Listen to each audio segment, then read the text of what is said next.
Capítulo 19. Por fim, Saul falou a Jonatã, seu filho, e a todos os seus servos de entregar Davi à morte. No que se referia a Jonatã, filho de Saul, agradava-se muito de Davi. Por isso Jonatã informou Davi, dizendo: Saul, meu pai, está procurando fazer que sejas morto. E agora, por favor, guarda-te de manhã, e tens de morar às escondidas e manter-te escondido. E eu, da minha parte, sairei e hei de ficar de pé ao lado de meu pai no campo onde estiveres. E eu mesmo falarei por ti a meu pai, e certamente verei o que se dará, e seguramente te contarei. Por conseguinte, Jonatã falou bem de Davi a Saul, seu pai, e disse-lhe: Não peque o rei contra seu servo Davi, pois ele não pecou para contigo, e seus feitos têm sido muito bons para contigo. E ele passou a pôr a sua alma na palma da mão e a golpear o filisteu, de modo que Jeová realizou uma grande salvação para todo o Israel. Tu ouviste e te alegraste. Assim, por que devias pecar contra sangue inocente, fazendo que Davi seja morto por nada? Saul obedeceu então à voz de Jonatã, e Saul jurou: Por Jeová que vive, ele não será morto. Depois, Jonatã chamou a Davi, e Jonatã contou-lhe todas estas palavras.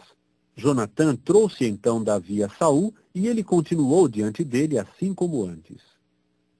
Com o tempo, irrompeu novamente uma guerra, e Davi fez surtidas e lutou contra os filisteus, e foi golpeá-los com uma grande matança, e eles se puseram em fuga diante dele. E o espírito mau da parte de Jeová veio a estar sobre Saul quando estava sentado na sua casa, tendo na mão a sua lança, enquanto Davi tocava música com a sua mão. Em consequência, Saul procurou cravar Davi com a lança na parede, mas ele se esquivou de diante de Saul, de modo que fez a lança penetrar na parede. E o próprio Davi fugiu para escapar durante aquela noite. Mais tarde, Saul enviou mensageiros à casa de Davi para que a vigiassem e para que o entregassem à morte pela manhã. Porém, Mical, esposa deste, informou Davi, dizendo: Se não deixares a tua alma escapar hoje à noite, serás amanhã um homem entregue à morte. Imediatamente, Mical fez Davi descer por uma janela para que fosse, fugisse e escapasse. Mical tomou então a imagem do terafim e a colocou no leito, e no lugar da sua cabeça pôs uma rede de pelos de cabra, cobrindo-a depois com uma roupa. Saul enviou então mensageiros para que trouxessem Davi, mas ela disse: Ele está doente.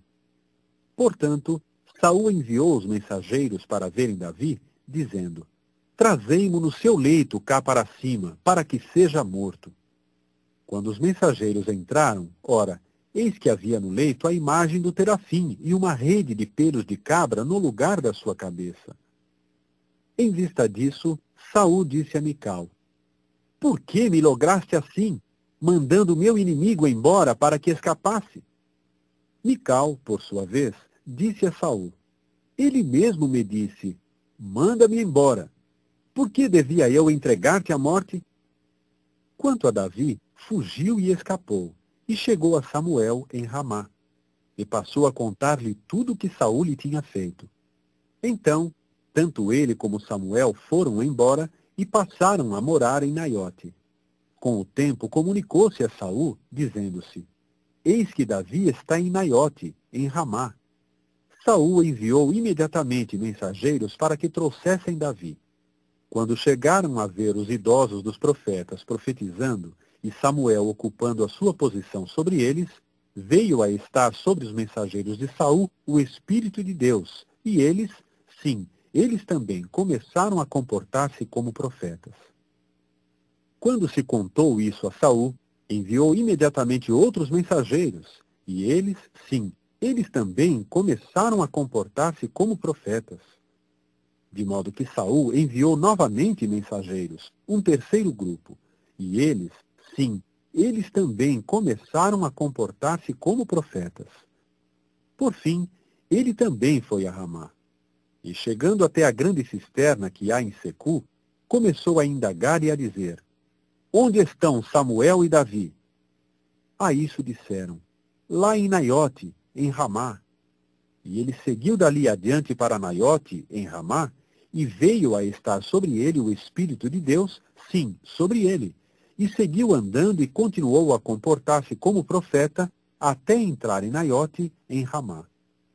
E ele também passou a despir-se das suas roupas e a comportar-se, sim, também ele, como profeta diante de Samuel, e ficou deitado nu todo aquele dia e toda aquela noite. É por isso que se chegou a dizer: está Saul também entre os profetas?